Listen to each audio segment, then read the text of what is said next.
we are going to start Pillars of Eternity. I played this game once before. It was a lot of fun. I want to do replay throughs of this and have it record, just for my enjoyment to play in the background or whatever. Maybe somebody else will enjoy watching it who doesn't want to take the time to play some games that are like this. Because a lot of people don't have the patience to do these type of CRPGs, but they're a lot of fun. I will do the main story and the two DLCs, the White March Part 1 and 2, because those are pretty good. I think I'm going to play a Druid, surprise. I wanted to play a Monk, but I just don't know if I want to play a Monk in this, just solo. I'll probably do a hybrid in Pillars of Eternity 2, Druid Monk. Yeah, so I'm going to make my character and see when the game starts. I'll meet my character when I'm finished with her. Let's get this going.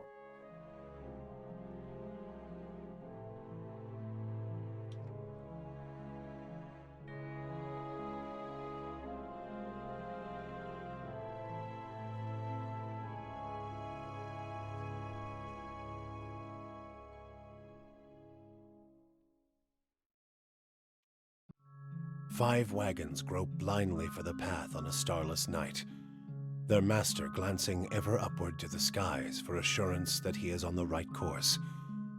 A dim lantern his only protection against the encroaching darkness. But the skies bring no comfort, shining no light, betraying no hint of what they know. The caravan carries travelers bound for the frontier hamlet of Gilded Vale, you among them, where a local lord has offered land and wealth to settlers from abroad looking for a fresh start. You have taken suddenly ill, sweating and shivering, and one of the other travelers signals for the caravan master to stop on your behalf. He pulls up just in time to avoid plowing into the trunk of a fallen tree that bars the way ahead. You will go no further tonight.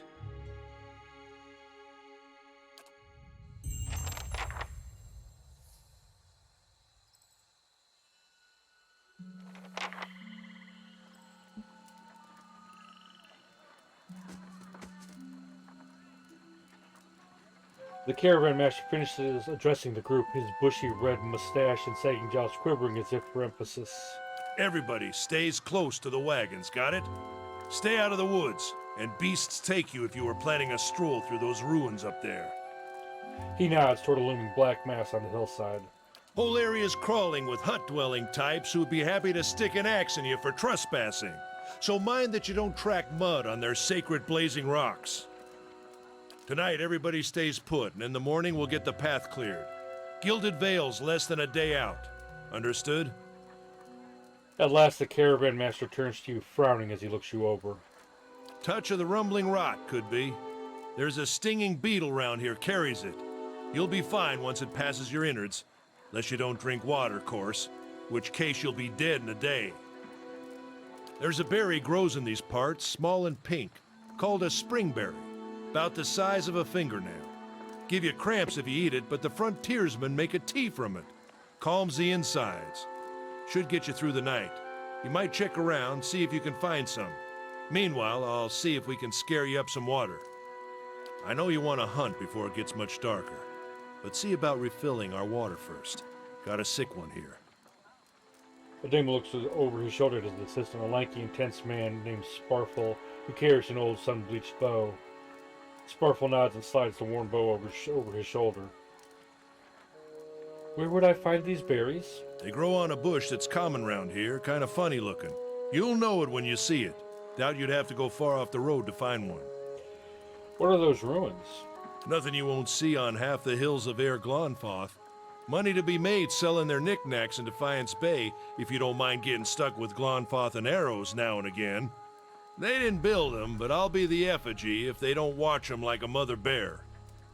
Of course, all the ones around here have been ransacked 10 times over. Got nothing left worth half a pawn, so I hear. Who did build these ruins? Got different names for them. Settlers called them Ingwithans. Nobody that liked them enough to stop them becoming ruins, tell you that much. Is it dangerous out here? Not if you hurry about your business. And not if the weather holds up. There's concern in his tone, but he does not elaborate. What kind of weather do they get out here? This time of year, rain mostly, and wind.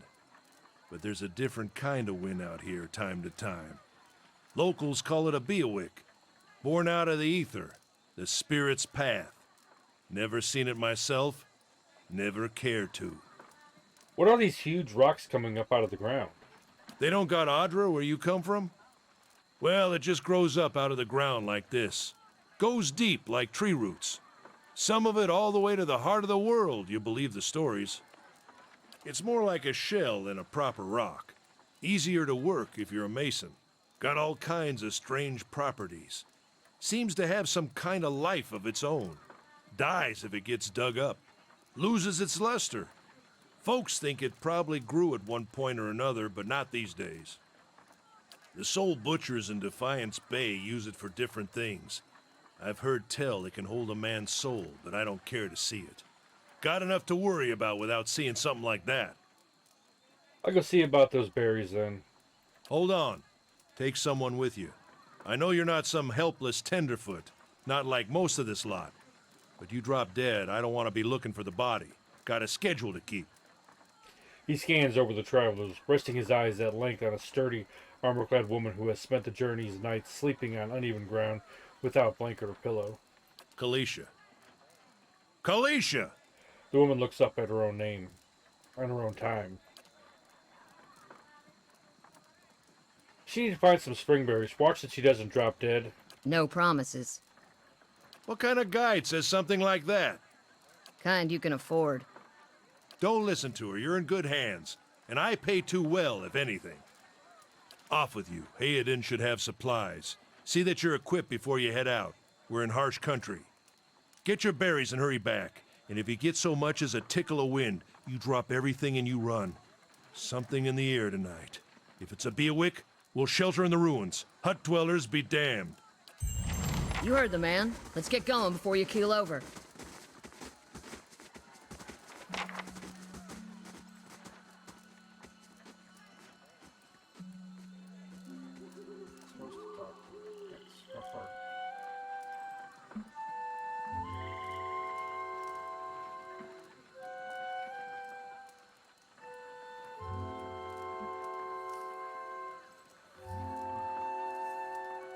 Anyway, we're going to go explore now.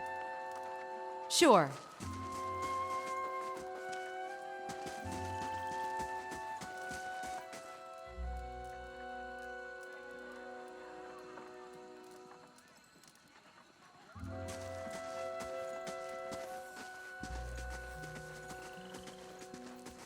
So my character is a druid. You shift it to a cat.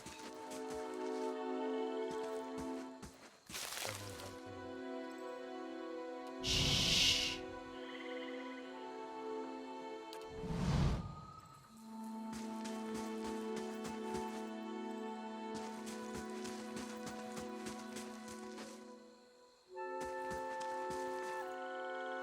The fallen tree doesn't budge. Sap oozes from the jagged wound. in its Not trunk. looking forward to trying to lift that thing tomorrow.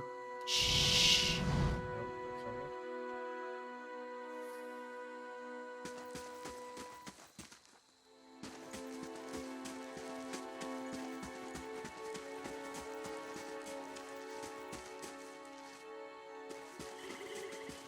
God bless.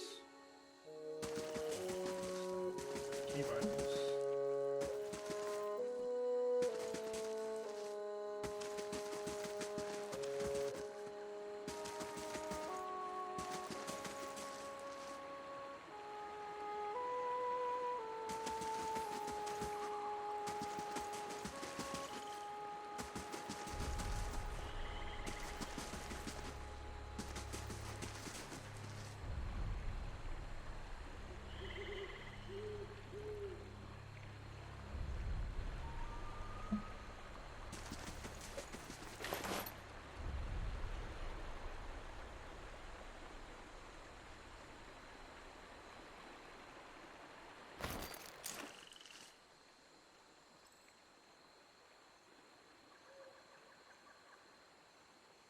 corpse is cold to the touch, and a ripe smell wafts from it in putrid waves. The dark crust of bloodstain besmirches its simple linen cloth.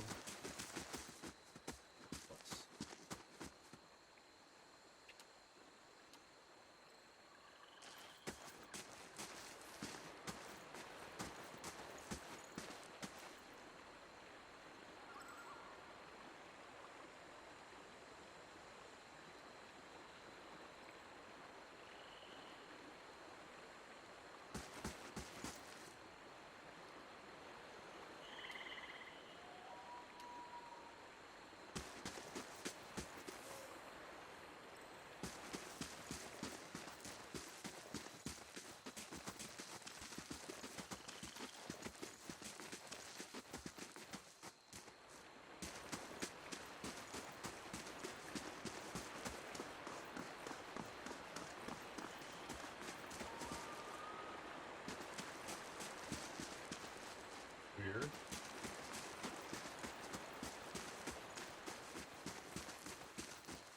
Oh, there'd just be a lantern laying around on the ground. Not sure that's a good idea. This is recent. Not good.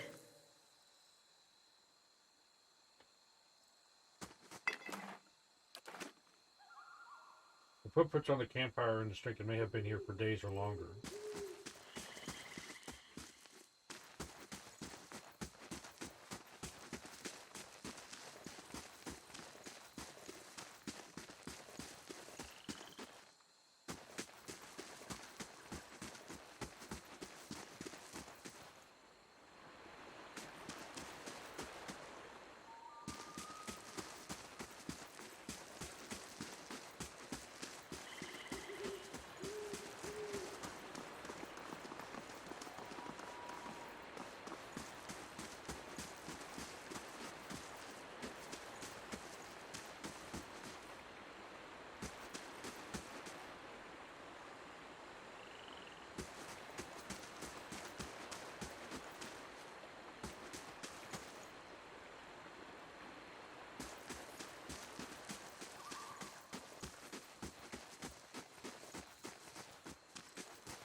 Let's check by those outcroppings.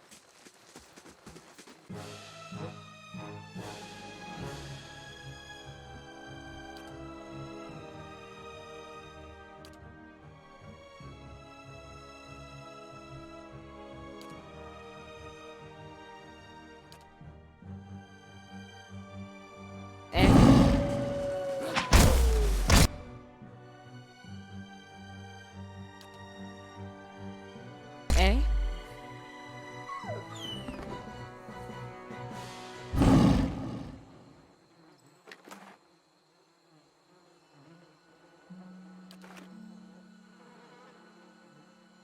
No problem.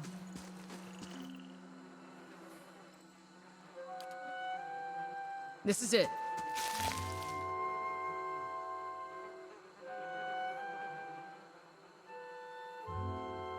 I hear you're a pretty good hunter. Don't tell Sparkle or he'll run his mouth to clear the Gilded Vale, trying to convince you how much better he is. Spent a lot of time living on my own in the wilderness. Yeah, how is it you happen to come here? Civilization came, spoiled the land. Some things just aren't in the stars and there's no changing it. Makes you wonder if the gods like putting us in situations that can't be resolved just to see what we do. Kalisha breathes in her surroundings. Been a long time since I've been this way, but I always did like it. Lord Radrick's offer makes a girl think. I'll give him that. You here to settle like the rest of the lot? I hadn't given it much thought. No harm in that. Might as well see the place first, so you must have some other plan in mind for coming this way.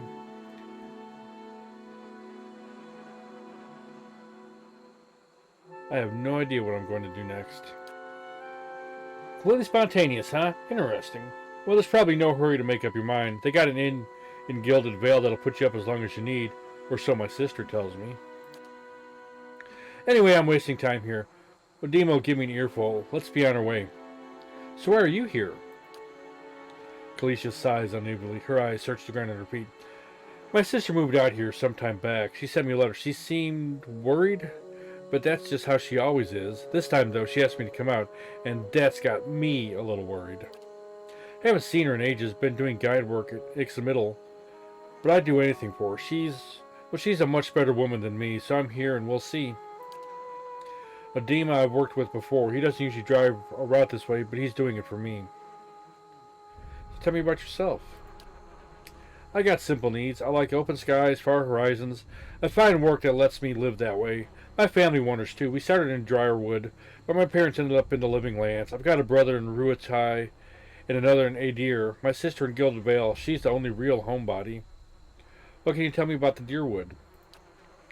Not much for history, but from what I know, it used to be part of the Deer Empire. It broke off after a war some years back. The locals here are feisty, and that's how they like it. I've been out of touch, but I've been hearing weird things about it lately. People having trouble giving birth, I guess. A lot of them. Been going on for years now, but somehow it's getting worse. With an uneasy tremor in her voice, she adds, I'll have to ask my sister about it. Alright, let's get back to camp. You know, I wouldn't hold my breath that Sparkle's getting you water anytime soon. He does what he feels like when he feels like it. We should check up on him first, slap him around a little. Stream's just down that way. Come on, let's get you your water.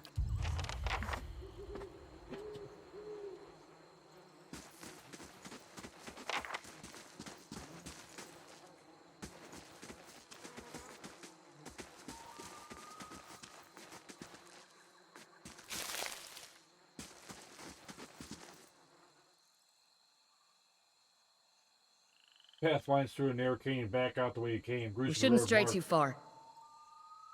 The passage of hundreds of caravans.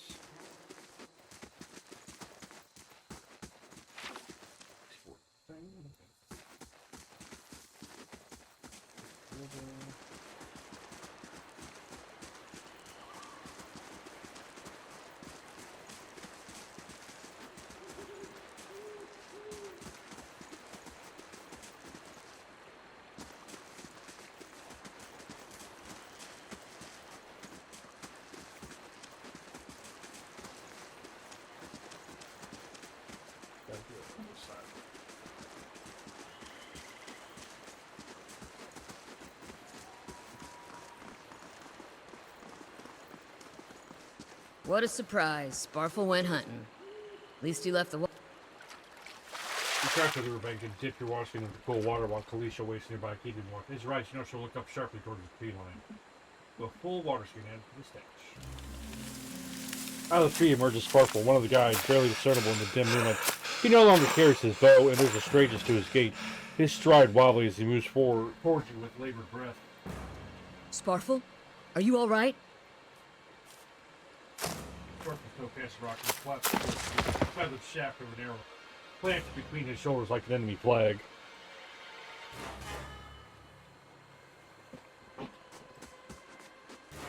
Ambush!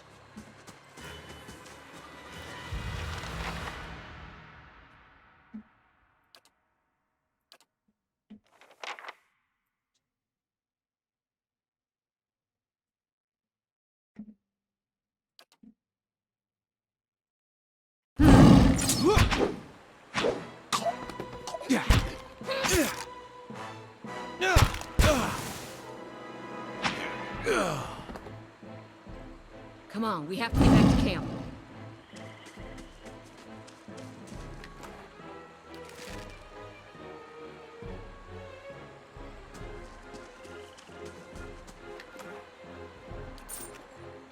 Sure.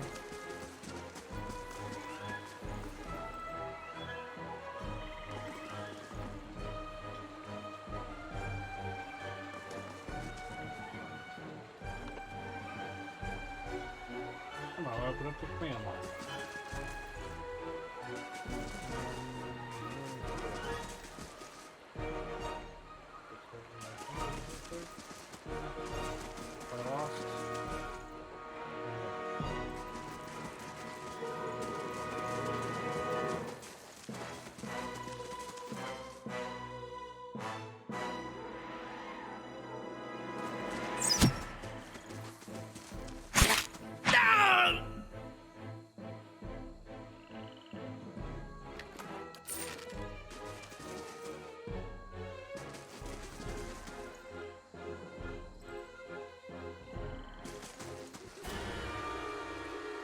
All around you lie the massacred remains of the other travelers, peppered with arrows and knife hilts, splayed and bug-eyed and filthy.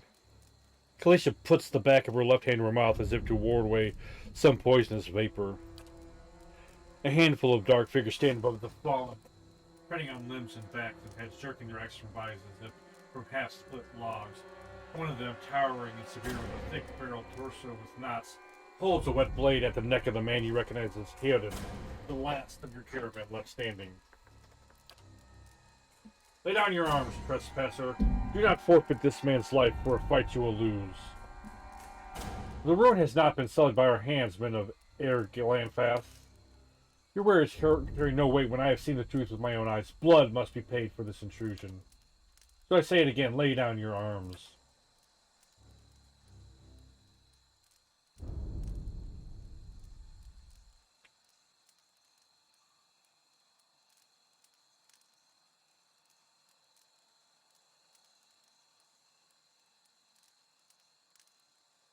Choices. Judging on the string of animal teeth around your neck, I'm guessing you are worshippers of Galawain. If Galawain told you to stop protecting the ruins, would you? The man frowns and motions as if to swing his axe. Hayden winces, but the blow never comes. Instead, the man cocks his head, intrigued. Of course, but he would not. It is by the command of all the gods that we accept this charge. How do you know? Because it's consistent with their beliefs, or because it's what you were told? It had always been known to my people. I see. What of Galawain's edict that weakness and age must be purged by youth and strength? You think Galawain would want some moldy, crumbling stones to survive long after the builders have turned to dust? He would not. He told us otherwise. I'm sure he did, just not you personally. Why would that stop you from killing innocents?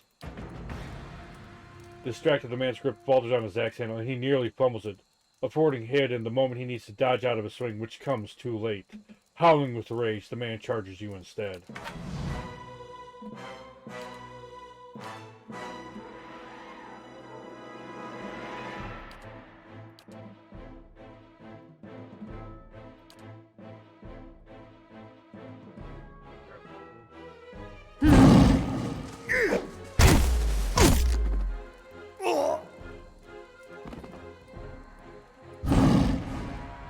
Your enemy lies supine on the ground, unable to rise. His companion is now silent among the other dead. His breath comes in wheezing, fitful gasps. He looks not at you, but at the sky above you. Forgive us. Barely audible beneath his choke signs, a whisper of wind stirs the air. At this, the man rolls, eyes rolled back as he closes them. Good. The gods are just. A queer smile crosses his face. I am ready. The wind begins to swell, whipping around the camp, electric and volatile, upending pots and rattling tents like an angry spirit. You can feel it begin to sink beneath your skin, and where it pierces you, it feels as though it is rending you apart from within. Caravan Master Odema, seated against the wagon wheel amidst the howling maelstrom, slashes across chest and bow. Odema's by Soda with great effort. He raises his sagging head, his eyes barely open. He looks directly at you. Get inside! Run!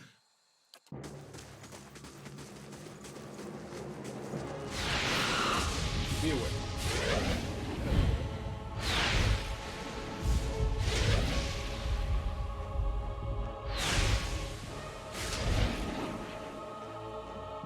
Straining against the gale that threatens to pull you off your feet with every step, you stretch your hands in the worn folds of weathered rock, set about pulling yourself up the crevices. With the last burst of energy, your arms give out and you swing yourself up onto the ledge. Aiden trails behind, slowed by injury and delayed by early hesitation. As he nears the face of the rocks, one of the fallen factors made with fang death lunges for Hayden and topples him onto the rocky ground. Restrained, Hayden lashed out against his fatigued assailant but struggles to break his hold. They are close to you, despite the wind from your position. If you were to throw your weapon at the attacker, you would have a good chance of hitting your mark. Your aim is true when the hit jars Hayden loose. Lurching to his feet, Hayden clambers up to the base of the rocks.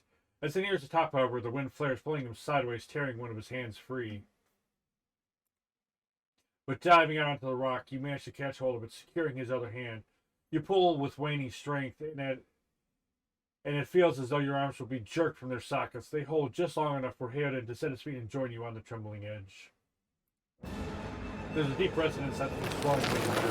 You feel it in the rocks beneath your feet, and inside the cavity of your own chest, as though it would shake the marrow from your bones.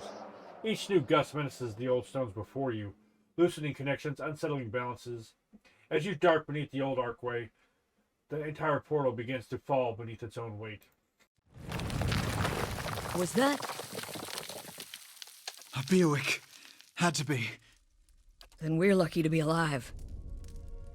And we're the only ones. We can't stay here. There could be another collapse. We're not getting out that way anyway. Let's get further inside.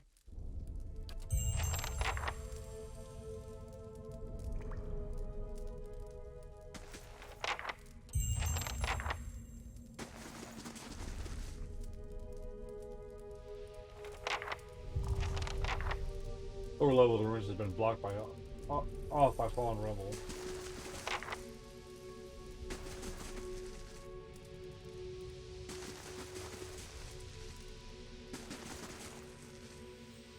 That should be far enough.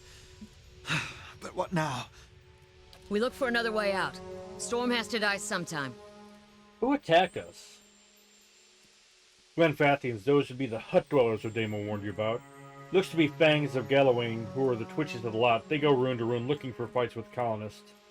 Poor Odema, I think he half expected this once we lost the main road. What happened out there? Windstorm, of a kind they only get in Air Glenfath. Not too many people live through them, so it's hard to know what's true. The Glenvathian word is Beovic. To them it's the gods' way of reaping the souls of the land that couldn't find their own way out. They'll take a living soul as soon as a dead one. Still got yours? Glenfathian said we trespassed in the ruins? I don't believe that. Odema would never allow it. But as much as the Fangs are hotheads, Glenfathians don't attack without being provoked. Either they saw something and got the wrong idea, or there's looters in here with us. That's not something we need right now. What about everyone else in our caravan? Kalicia's lips pressed together and her chin rumples. Her voice is faint. The wheels got a hold of them now. She looks up. Gods grant them better luck in their next life. You don't seem too upset about all this. Felicia looks you in the eye, a volatile current running beneath her voice. Maybe you just don't know me well enough to know what upset looks like. Maybe I've seen worse, too. Seen worse and kept on walking because there's nothing else to be done. And because there's other people you care about who still need you. Let's get going.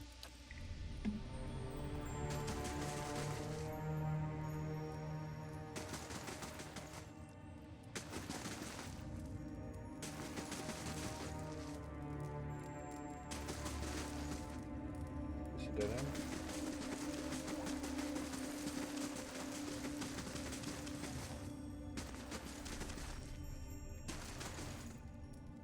Oop, looks like a little cold. A trembling, sickly creature emerges from the dark, clutching a spear. Knobby elbows and thin ribs show through its scaly flesh, but you recognize it as Zorup. Watch you cautiously, breathing in ragged sights. It's okay, I won't hurt you. The Zorup recoils, fingers still wrapped tightly around its spear. The creature cocks its head and approaches you, a sob, clicking sound emanating from the back of its throat. The creature sniffs around you and finds nothing of interest. It steps back and resumes its defensive posture. The creature cocks its head and approaches you, a soft clicking sound emanating from the back of its throat.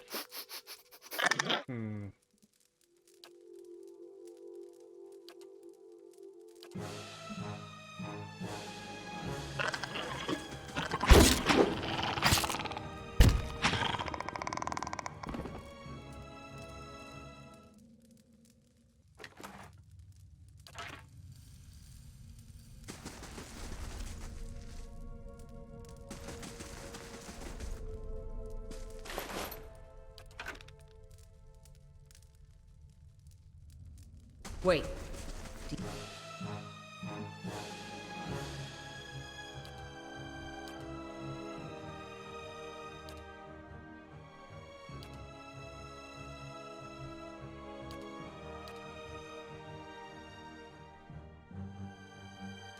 Wait. Do you hear that?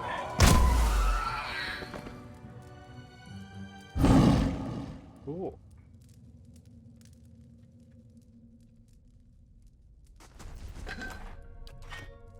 No problem. Take a look at the wall.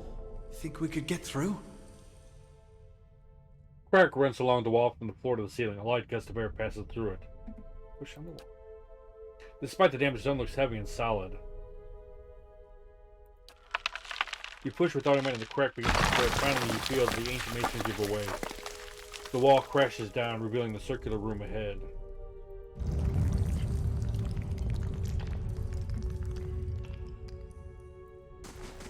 I could scout ahead, see what's around the corner.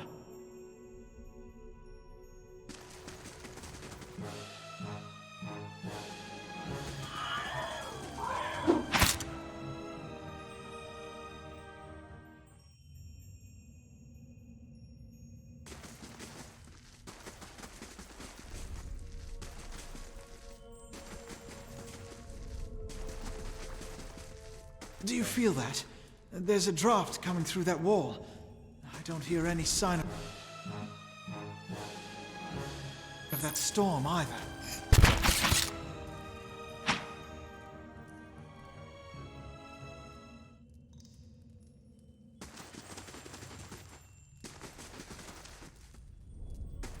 I completely avoided this trap.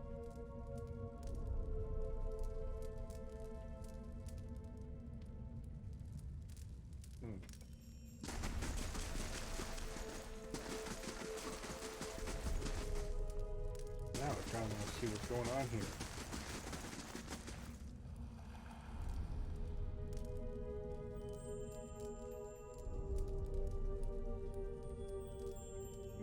Let's go back around and explore too. I'm kind of curious what's in there. There's a reason that path's there.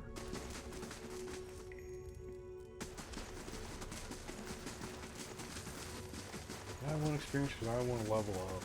I'm greedy. I like to be uber powerful. Even if I am playing on the easiest difficulty because I suck. Look at the tiles. What are those symbols?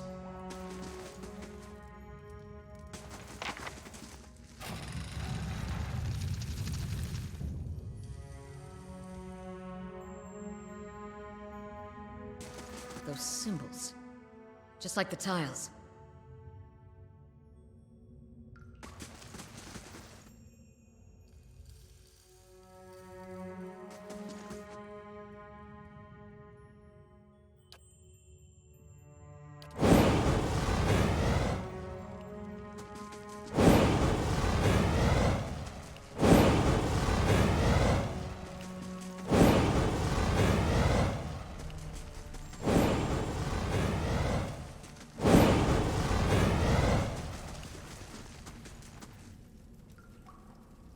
The mural must be ancient, yet the colors are still bright and vivid.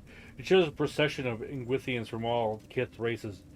A Mua, elf, Orlan, dwarf, human. They walk among the pillars similar to the ones that span this chamber, each one topped with a flame. So now I've actually opened up a path.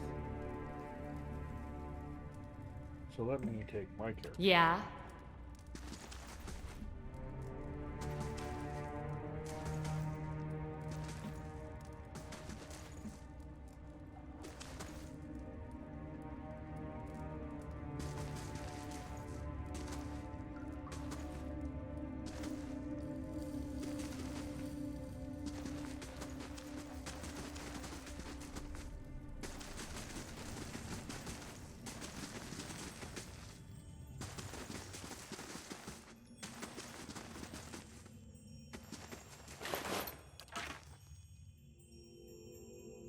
They'll never know I'm here.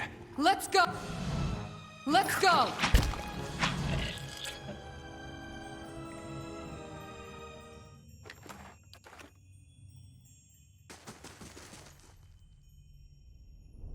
What's that muck on the wall? Viscous and oil, this muck clings to anything it touches. A viscous slick of something dark and tar-like runs down the wall. The shapes and bulges in the ooze suggest that something lies beneath, but you can't tell what. Use your water skin to clear up the ooze. You rinse the ooze away, revealing an intricate relief of a man's face. The sunburst surrounding it has chipped away in places, but the details of his head, from the tight curls of hair to the ridges of his pointed ears, still showcase remarkable craftsmanship. One eye socket is empty. A gem fills the other. Place the gem in the eye socket. Oh. The chamber begins to rumble, stray rocks dancing across the tile floor. Finally, a large section of the wall gives away.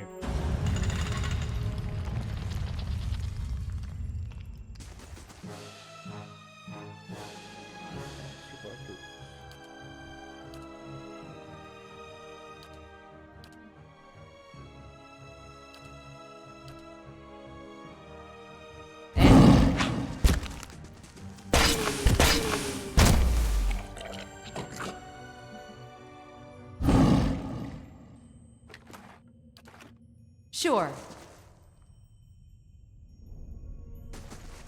That's it. Trap.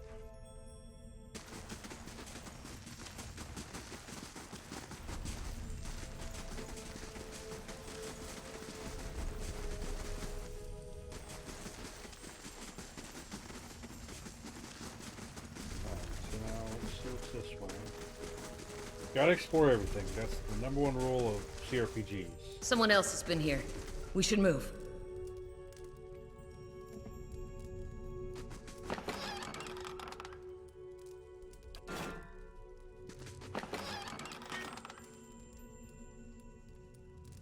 Appears to be. Alright.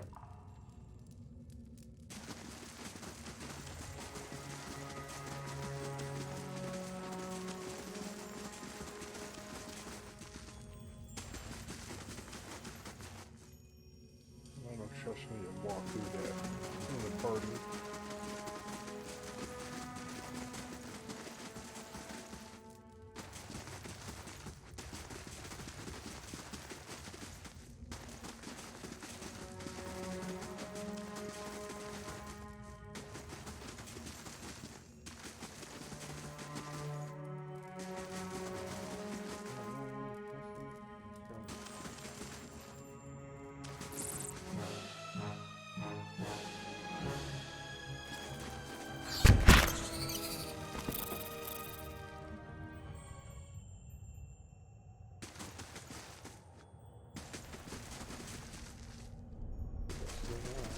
Let's see what's over here.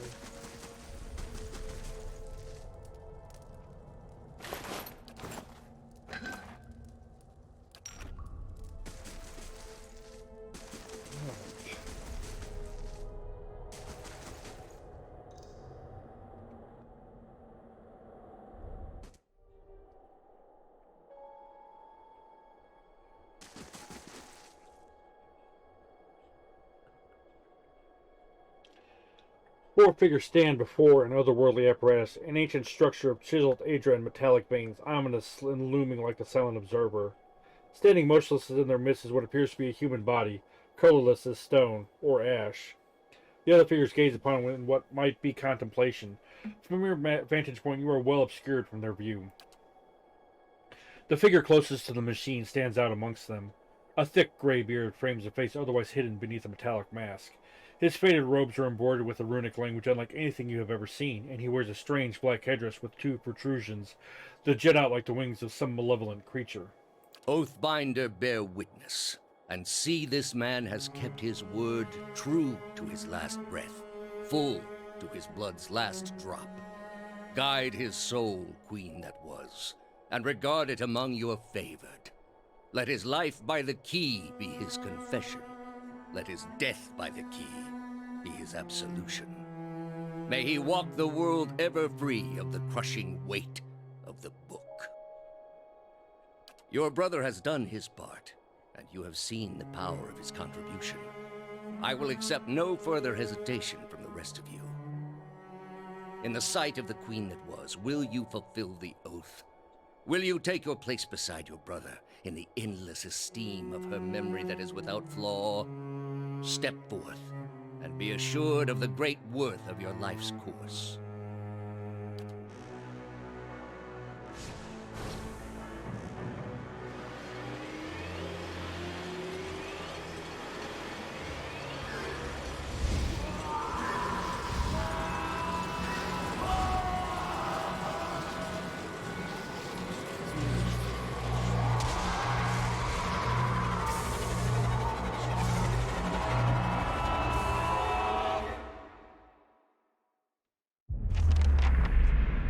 For an instant, the apparatus goes quiet and the air is still. Then, all at once, it erupts with a concussive surge.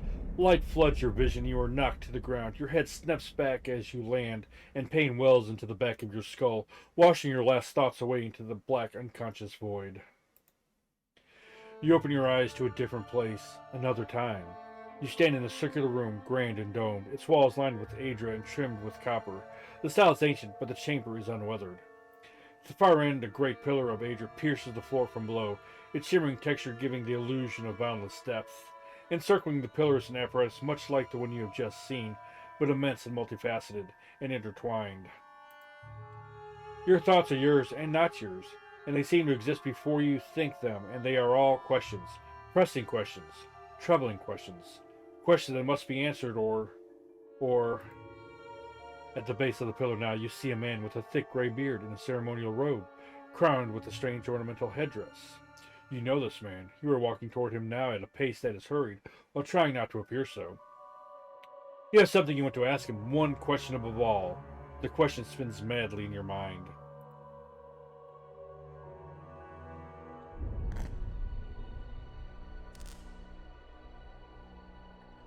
See, they died. You awaken to find your malaise has broken, only to be replaced with something far more concerning.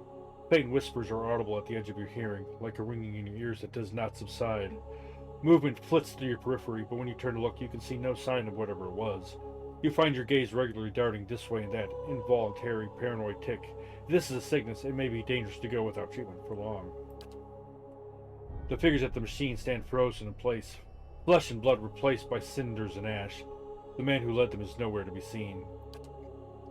Hayden and Kalisha lie bloody on the uneven cobbles, their bodies twisted unnaturally in death. You are alone and far from help. Gilded Veil may be your best hope of receiving treatment before things get worse.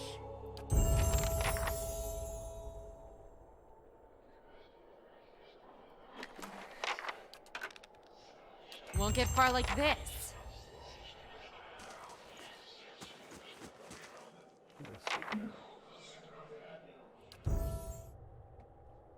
So I plan to spear shift a lot.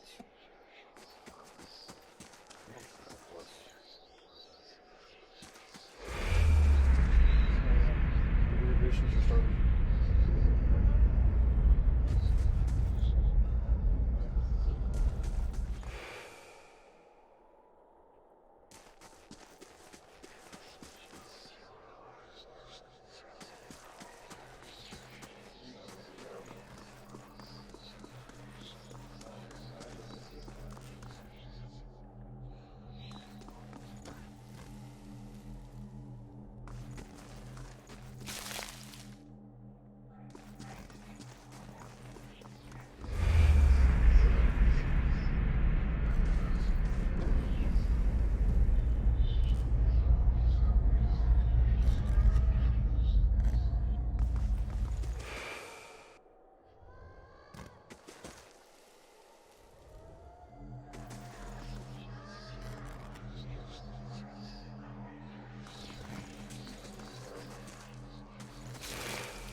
The massive structure is formed of stone, adria, and copper, and covered in strange cliffs. The air around it vibrates with an unusual energy.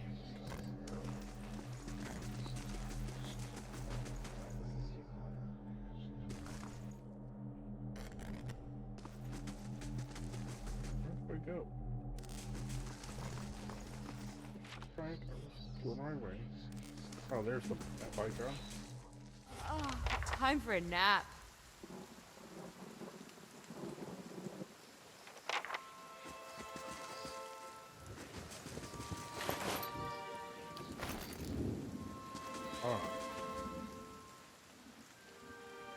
This is where we are going to stop for today. I forgot how much I enjoyed this game. I really like this style of game.